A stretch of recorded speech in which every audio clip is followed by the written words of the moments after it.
the Daughters of the American Revolution from the District of Columbia, who were instrumental in this. Stephanie Green, who is with us today. Stephanie had first written an article for our national magazine that explored his life, and she became intrigued to find out where he had been buried.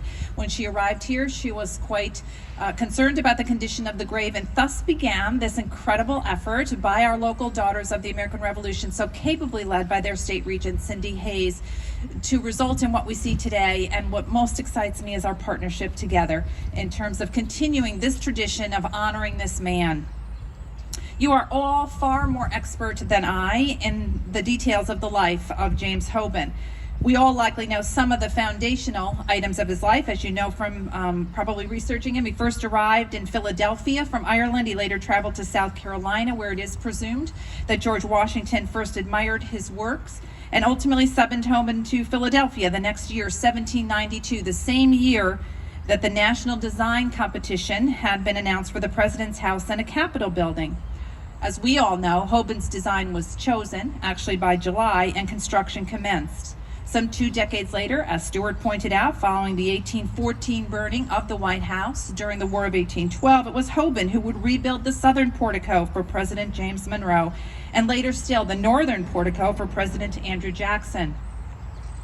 James Hoban died in the District of Columbia on December the 8th, 1831. And he was originally buried in Home Mead's burying ground near what is today DuPont Circle, which was closed as a cemetery in 1874. That is approximately when his remains were likely disinterred and reburied here at Mount Olivet Cemetery, where we gather today to honor his memory and his contributions to our nation.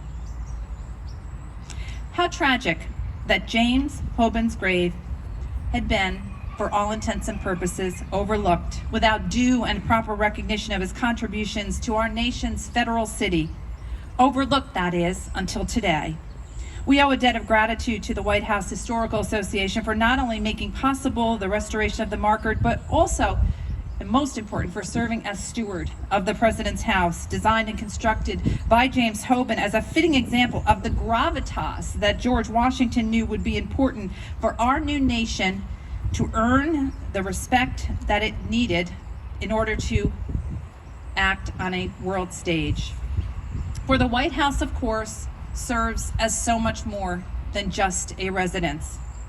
It is a diplomatic seat, a ceremonial site, a symbol of democracy. Hoban's design created the iconic image of the United States presidency that remains the most recognized around the globe as a representation of our nation and our American values. It is a powerful symbol of a powerful nation, designed and built at a time when much of that new capital city was a marshy, unsettled place with aspirational dreams that would draw largely upon James Hoban's White House as an anchor in the decades that would follow. Hoban's life serves as an inspiring example of the power of the American experience and the opportunities available to those who come to our shores as immigrants. He was born in Kilkenny, Ireland, a small city dating to the 6th century. Its focal point is Kilkenny Castle, which remains a symbol of the Norman invasion in Ireland. The castle would one day become the capital of a Catholic rebel movement called the Confederate Ireland, whose Supreme Council actually met in Kilkenny Castle from 1642 until 1648. Surely James Hoban knew the significance and the symbolism of this castle and its rebellious past, as he grew up there as a young wheelwright and carpenter growing up in this Irish community.